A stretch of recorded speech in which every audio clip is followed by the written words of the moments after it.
Okay. Hello, dear friends. Good afternoon. Such a beautiful, beautiful afternoon. Yeah, am I in Japan? So the other day I went to San Jose and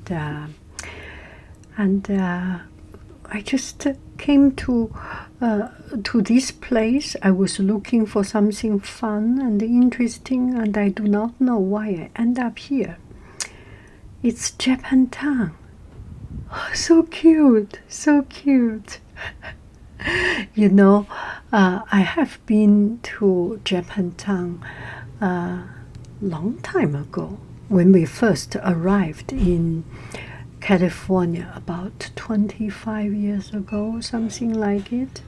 And I saw the tourist guide, the local guide. There was a Japantown. So I have been here.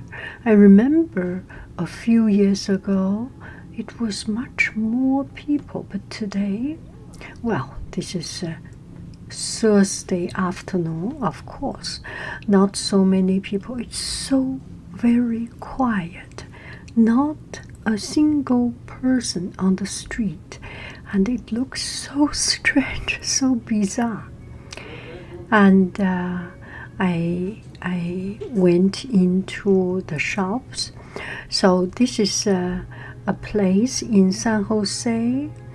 It's called Japantown, and there are some shops, some restaurants, and I remember there was a豆腐shop. They make豆腐on the side, and I remember I have bought some freshly made豆腐, and still warm. You can feel the texture of the豆腐, and so unique.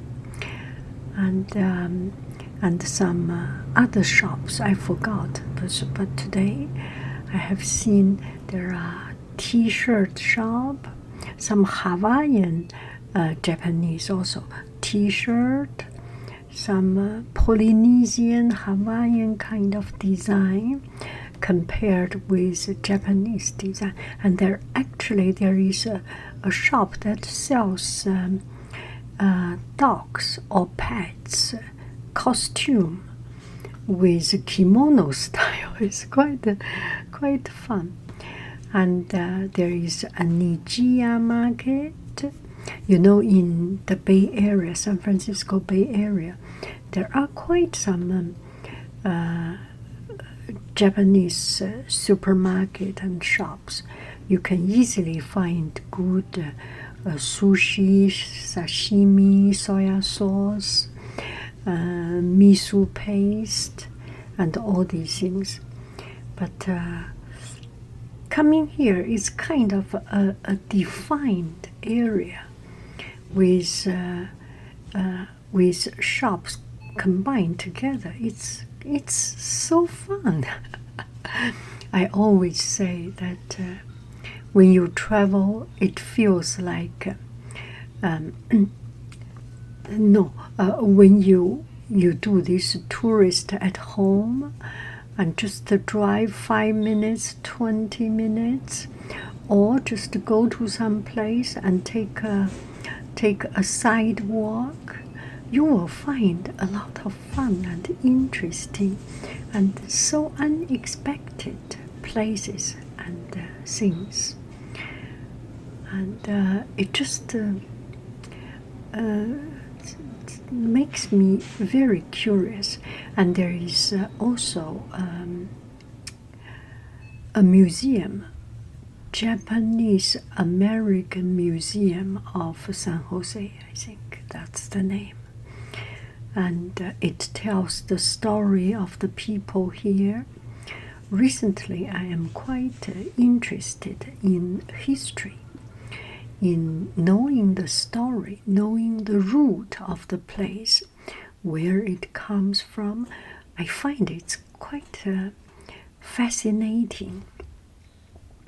Every place carries its own history, historic baggage, significance, and uniqueness, which makes this place more interesting. I see this shop has so beautiful ceramics, and it's not like the Japantown in San Francisco in such a big scale, but there is nothing less of attractiveness of that place. So I think San Jose is trying to, or is working to preserve that part of history, and bringing in a different aspect, different part of history, or different side, different perspective of the history. There is a Italian town, there is a Japan town, and and there is a Vietnamese town, and this Japantown, there is a part that tells the story of this Japantown. The people used to live here, agriculture, and Santa Clara Valley, a lot of plums. So people live here, Japanese people immigrate here. And then there was the World War II Pearl Harbor, that Pearl Harbor bombing, and then there's the Japanese Exclusion Act, and San Jose, Santa Clara County, Japanese was sent to Wyoming. And they left their home and could not come back. And only many years later, they were allowed to come back. And this museum tells this story. I find there are so many things that we do not know. And there are so many things, if we do not pay attention to it, if we do not look into it, if we do not tell the story of it, it will be forgotten. It will disappear.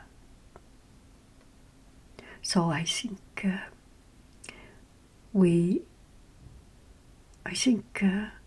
I will keep my interest in these small things, to see a city museum, the city history, and just these small, tiny things, and not so significant world treasure or the 7 wonder of the world.